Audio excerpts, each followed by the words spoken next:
Hey everyone, welcome to another episode of H.I Talks podcast. I'm your host Syed.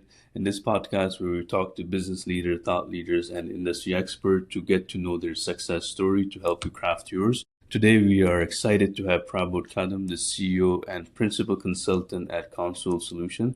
Prabod has over 9 years of experience in NetSuite implementation with also entrepreneurial experience. Prabod started his career just as a NetSuite intern, so later on founding his own NetSuite practice. Today, his firm is one of the top alliance partner at Oracle and NetSuite. So I'm so super excited to chat with Prabod to get to know his journey to help you craft yours.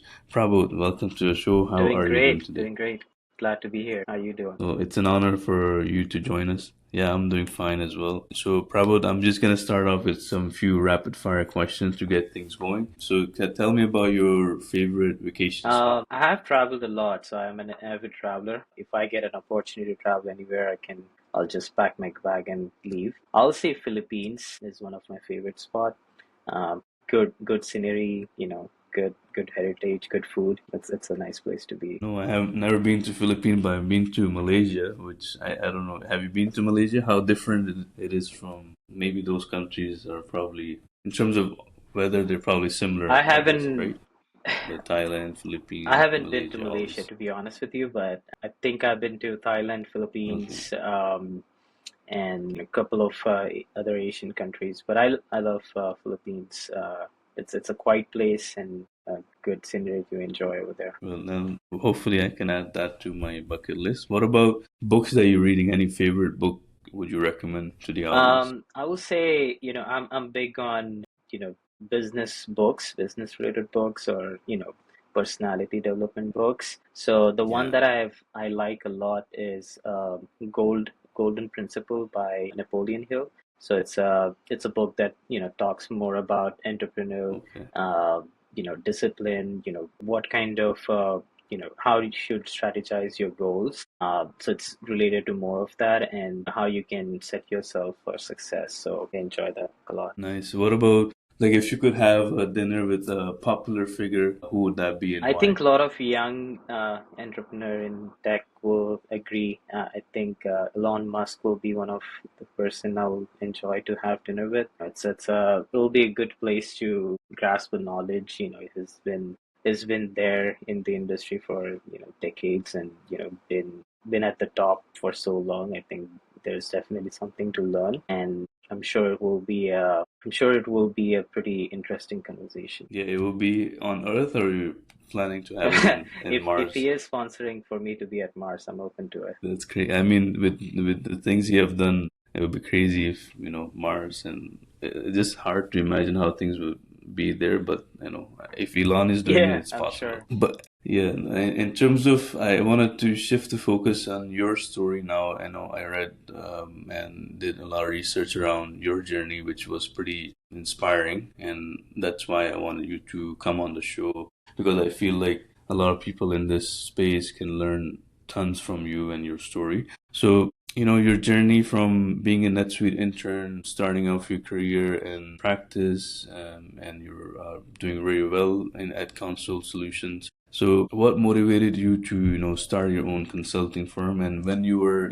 intern, did you vision that one day you will be running your own firm, or it just happened to have on the way, like when you were just sometimes things happen and you just life happens and you just said, running a business? Was it planned or it's something that you did from the get-go? Definitely something not planned, but it was something that I always wanted to do. I didn't plan like a 5 year plan of, this are the things that I'll do and then I'll start my own company.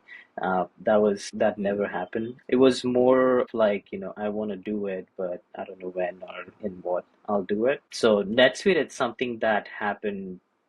I never intended to go into NetSuite. I was fresh out of college, had experience in finance and financial aspects of the business. So I started as an intern at a solution partner of NetSuite and gradually learned a lot at that place. So I was lucky enough to get into a project within few weeks being an intern, kind of work on an actual project that was getting implemented. Yeah. So I'll say there was some luck aspect of that as well, but I think I liked the product and grasped it pretty quickly. Starting a company was always something that I wanted to do, so I'll always will look at the office from the conference room, and I will think, this is something that I will want for myself at some point. So started as an intern, worked a couple of years as a solution partner, then moved to another alliance partner in NetSuite.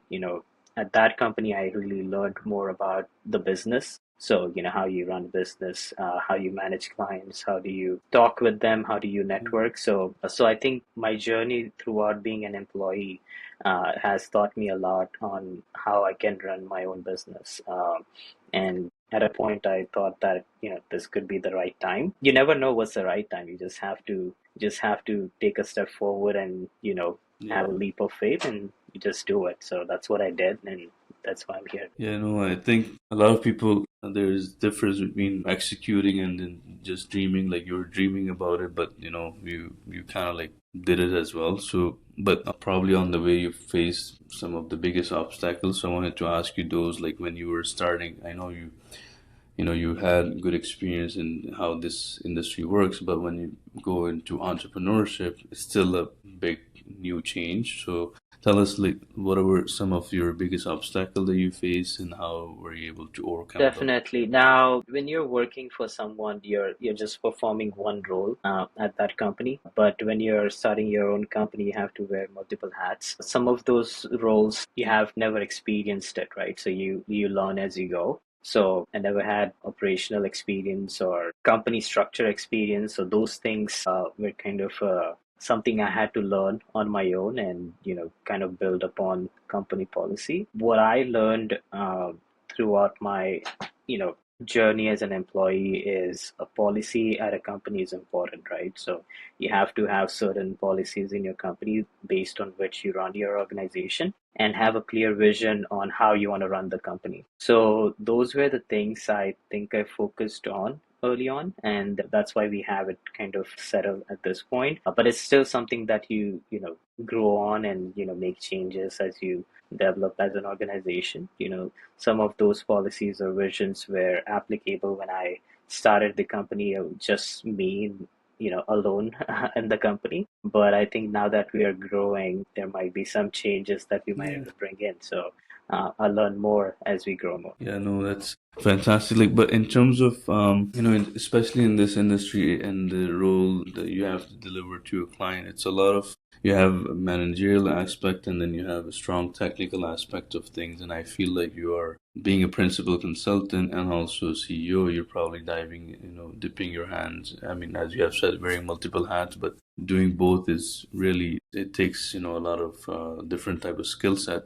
So how do you balance these two aspects to make sure your delivery to your clients is at most top quality? So what I believe in is when we develop the relationship with our customers and provide value to their organization, ultimately you have a good customer and a long-lasting relationship. So that's what I have focused on since the start of the company. We have customers that we still work with since the beginning of the company. It's been 3 years; they're still with us, right? So that took a lot of relationship building, providing value and having a discipline in place that allowed us to maintain that relationship. In terms of your role as a CEO and also principal consultant, how do you manage the technical aspects of things and also, managing team and growing your company, the goals that CEO has, whereas also make sure the technical Mm. delivery is on point? So, what I have been doing is working more on delegation. So, as we are expanding team, we are also hiring people who can, take responsibility on certain areas of business. So, we have expanded on our sales side. We now have a sales manager who's, leading more on the sales process. And, on our operation side, we have a HR head, accounting head who are taking care more on the people management and accounting management of the company. So I think delegation is important, and a vision around how you want to, who do you want to do what, and how you want to expand the team. I think that's important as a CEO, because as you delegate more, you have more time on your hand that you can use on some deliverable responsibilities on your own. Yeah, and also delegation is an art too in, making sure the person you're assigning is the best person to do the job. I'm sure, you have been doing excellent job on that front as well. Let's talk about your early career experiences. Like how, you mentioned a little bit on those, but if you can shed some more light, how did they develop you as a leader today and your approach to business, being working in the industry as an employee, and you probably learned a lot of things. What those things contributed to you as a leader and, business owner? Sure. I mean, early on, I think what I learned from my manager in my first organization was showing empathy towards the people working for you, and then also being adaptable, right? So you have to adapt based on what new technologies are coming into the industry, or how you need to speak with the customers depending on the situations they are in. So adapting to the situation and adapting to the industry trends, I think that's another important aspect that I learned early on. And of course, NetSuite experience. So I think, as I said, I was lucky enough to get NetSuite experience pretty early in my career as an employee. So that is something definitely helped, to build my understanding by getting more exposure. I also, I remember one scenario where I was, I was sent on site for a customer implementation. I was just 22 years old that time, and I was supposed to have a difficult conversation with the CEO of the company. And, it was I think $50 million company, and a CEO where I was just a kid who was going and having a conversation where, um, you know. It was a difficult conversation for the project where we were trying to do, you know, the whole project at the same time, but they wanted to push different Yeah. in companies. They had multiple companies of their own, so they wanted to push implementation of each company separately, but we wanted to do one implementation for all companies. So after the conversation, the CEO actually asked me like, what's your age? And I said I was 22. He was quite frustrated about that a company sent a 22-year-old to have a conversation. I think he liked what I talked about. That's why he agreed. So I think those kind of experiences kind of, early on help to develop some, qualities of a leader, and, qualities of how to manage customers. So I think that really. Yeah, I mean that's crazy. I don't even know. 22 years old, like you, that's pretty astonishing. If at that age, you can't. You're just most of the early 20s. You're Yeah. just playing around and enjoying life, and you are trying to deal with the CEO of $50 million business, which is like, did you prepare? I mean, obviously you did. Like, how? Tell me about how were you so courageous enough to take that shot? You didn't try to back out with your boss. Hey, I can't do this. Let someone else handle. Like, what was the feeling around that Um, time? I think, I kind of liked it, to be honest, to do that conversation, because that kind of, I knew that, this is something that will help me gradually. So I didn't think I tried to back out, but I was obviously pretty nervous to have that conversation with him. So I did prepare some notes in my mind on what I want to talk about. And, being a CEO of such a big company, I was aware that he won't have lot of time to hear about the NetSuite implementation project. So I had the points in my mind that I'm just gonna have speak to him, and make my point quickly, rather than wasting his time to discuss the whole thing. Yeah, no, I was just thinking from this life perspective. Like, whenever I talk to many people, and most of the successful ones are like who have just the most exposure. It doesn't matter the age, but just the more experience, more exposure, more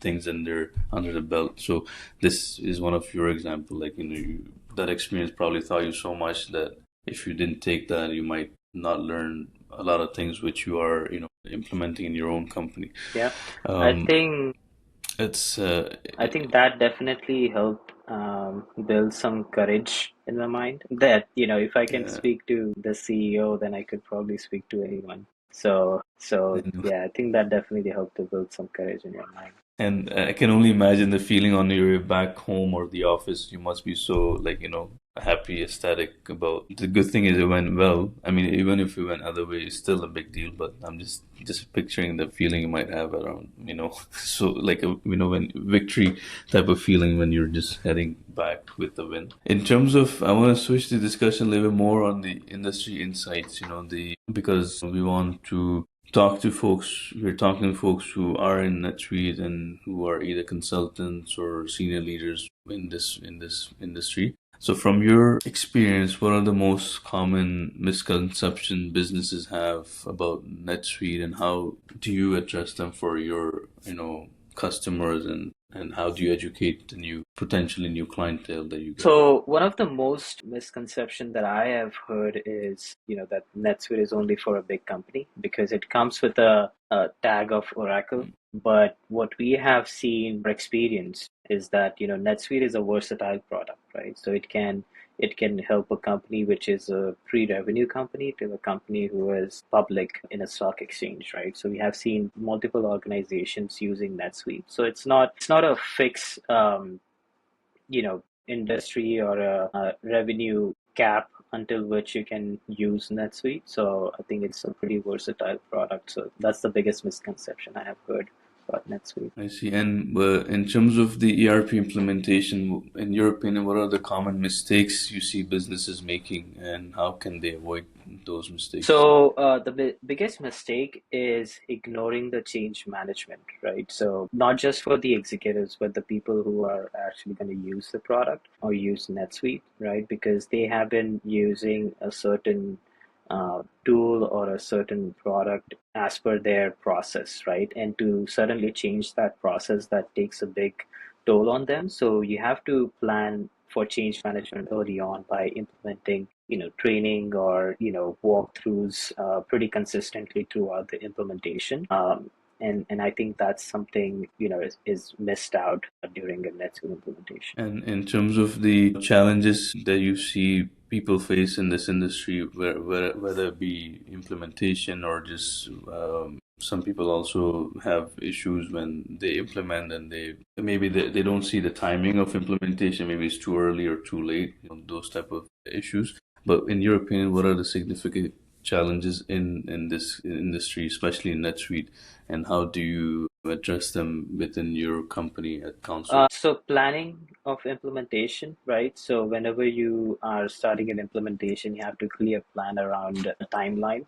So what's the timeline of the project looks like, and assigning a team that understands the industry that we are implementing in, and having stages defined throughout the implementation. So what's the first stage, what's the second stage, what's the third, and what's the last stage? So that kind of allows you to have a successful implementation. And that is something that we apply in our organization as well, to make sure that we have a clear plan that we also share with our customer and make sure they are happy with it and aligns with their timeline as well. So I think that's something challenging in our industry, because sometimes, planning is something kept aside and implementation is something that Yeah. started, taken more of, not doing it in a waterfall way, right? So that's kind of a implementation methodology we use over here. Perfect. And in terms of, current NetSuite technical or functional consultants who are looking to advance in their field, and, what are some advice that you can share with them so they can be best at what they do, either technical or techno-functional, any of these areas? What general tips that you can give So them? I'll say, keeping in touch with what's new and upcoming with NetSuite, that's pretty important. NetSuite, has upgrades twice a year, so there's always changes happening in NetSuite. So keeping in touch with those changes and understanding them, I think that's the biggest part of it. If someone is trying to get into the industry, I would say, learning or doing some certification, so NetSuite certification, that kind of helps to build your resume to show some experience on NetSuite. And as you start at an entry level, gradually gain experience and build your career. Got it. And based on the experience I have, like we work with quite a few partners in this space, and when we are trying to get the team set up for them, a lot of times we get candidates who are either switching from other fields or other industry into, especially last year, it was quite a big, interest in NetSuite. So I was wanting to ask you, based on your experience, what are the key skills or knowledge they should focus on developing if they're planning to switch into NetSuite? Either they're coming from other ERP or they haven't done any of this work before and they just want to jump into NetSuite. So I'll say understanding how businesses work, that's the important thing going into any ERP, because ERP is not just a financial or an accounting tool, right? It's more of a operational or a business tool, Yeah. right? So understanding business and knowing what are the pain points of that business, I think that will definitely help. And of course, understanding about features of NetSuite will be helpful as well. But those are the things that you gradually, get to learn as you are working on different projects. Got it. And for folks who are new, how can they break into this space? Because sometimes they don't have the experience, but they're really interested.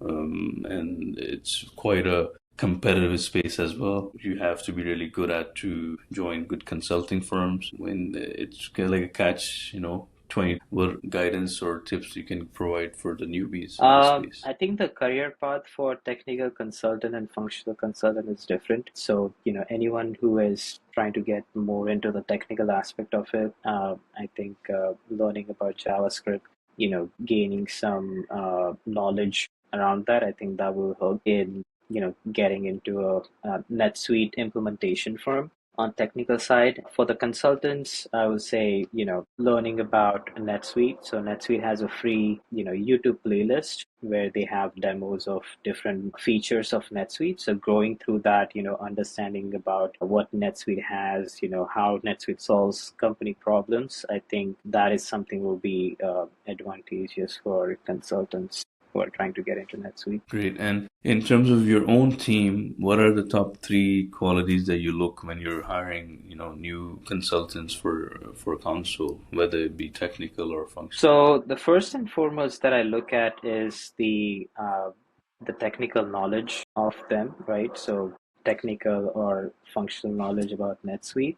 We like to have someone who knows what they are doing and also hold responsibility, right? So, for functional consultants, I also look at on their communication skills because they are more, customer facing for us. So, communication skills and how confident they are in their speaking. I think that is something that I also look at when we try to hire a consultant. And in terms of the future of the industry, I wanted to touch a little bit on that, with so many things going AI and, crazy stuff coming in the space.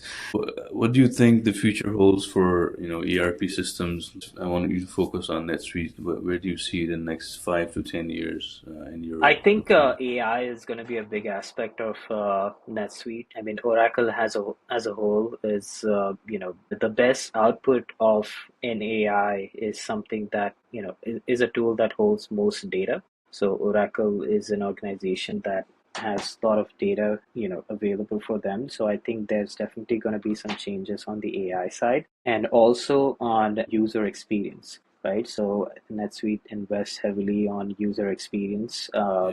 and I think as the years are going, it's getting more and more user friendly to a point. I think the users will be able to do most of the things themselves that they want on NetSuite, especially on the reporting side, because I think that is something required for any organization, right? They don't want to write codes. They don't want to hire a technical guy to build Yeah. some reports for them. So I Get think the NetSuite reporting. is investing heavily on reporting and analytical side as well. They recently introduced a new data warehouse feature called NSAW. So that is going to be a pivotal change in how analytical reporting works in NetSuite. And do you think it will affect the role might change for consultants a little bit? Because if they're doing more of a heavy lifting on their end, for example, reporting is a Mm-hmm. good example. Now they're, consultants or they have team in place to do that. And if they do it themselves, or you can just maybe AI can you generate a report for X and Y,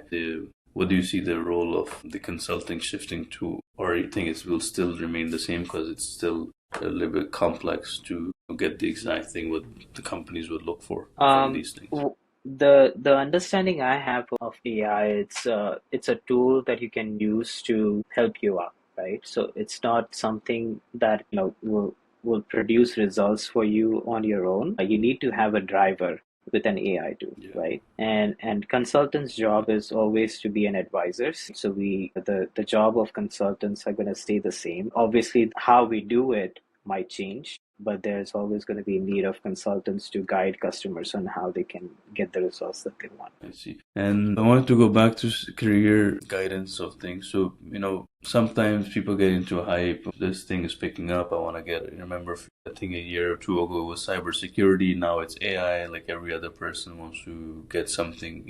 I'm talking about new graduates and students and who are coming out of school or just in the early stage of their career. People who are in that stage, they tend to jump into where the hype is, and maybe, which makes sense because naturally you get inclined towards those things. But let's say who people who are trying to get into NetSuite space, aside from the technical knowledge, what characteristics people should have, like just personal traits, do you think that work really well in this space? And those people should consider this path.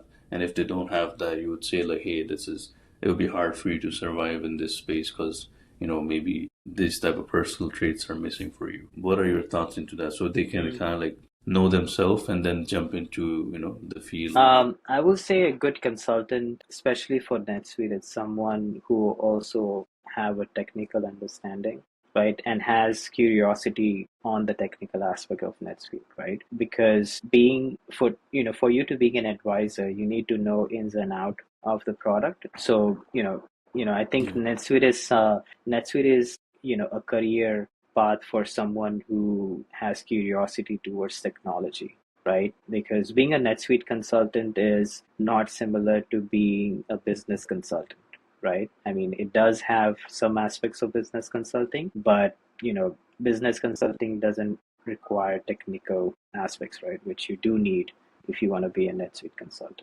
Now, what I have learned in my career, I try to learn on the technical side of NetSuite. So although I cannot script or write scripts in NetSuite, but I do understand how script works. I do understand, how a script is written and what a script is doing. And that kind of, makes it more advantageous for me where I can give better, advisory on the functionalities that a person who doesn't have a technical understanding will be able I to. see. And what about in the, like, this would be same for functional as well, like having these Yeah. type of, or you think they would have a little bit Yeah, different traits? definitely. For technical consultant, it's important for them to know about the business along with the technical side of it. And for functional consultants, it's important for them to know about the technical aspect of NetSuite along with just business consulting. Right. So it's I see. basically a crisscross between technical consultant and functional consultant and what they need to know. And those are the people who ultimately become a principal consultants, right? So a person who has both knowledge of the business side and also of the technical side. Got it. And I wanted to shed a little bit more light, your own personal experience. I see a lot of folks that you probably meet as well who are, in the employment role, but they always wanted to set up a business and get into entrepreneurship life. And so, and it's very glamorous nowadays. If you go on social media, entrepreneurship is like, oh, which is, it has its rewards, but it also is it's, I would say, harder path. Obviously good reward, but obviously it's harder path to take. In your experience, first question is like, folks who are in dilemma if they should do it or not, what would you tell them to consider before jumping or making a decision? Second, the timing of it, which I think you shed the light, but I want you to go deeper into that. Like when is the right time for them to go ahead, and if they're in the midst of their career and they want to jump into entrepreneurship. So can you give me some of your thoughts on those Sure. Yeah. areas? I mean, for me, I never had any problems of working longer, right? So, for the people who, have problems working 9 to 5, I think, entrepreneurship is something will be a difficult path because now I work 24 hours. And I don't mind doing it, right? But for someone who thinks, Yeah. once they become a bit entrepreneur, the number of hours that they work will be lesser, right? So that's kind of a misconception. And, so if you're ready to, work 24 hours a day, then I think this is a good path for you. And of course, courage is something that is required to start your own business because now you are leaving something that is that's going to give you regular money for your livelihood to somewhere where it is uncertain where you're going to get it or not. So I think being courage is another important thing that you need. So anyone who has both, I think they should start a business. Now, in terms of the timing, when I started my company, I already had few customers that were ready to give me their business. So I think that kind of gives you a safe uh, start where once I start immediately I'm gonna start generating revenue. I'm not saying pre-revenue is bad, but for me I think that was a good path when I saw that I could start generating revenue, and that was the time that I started the company. Now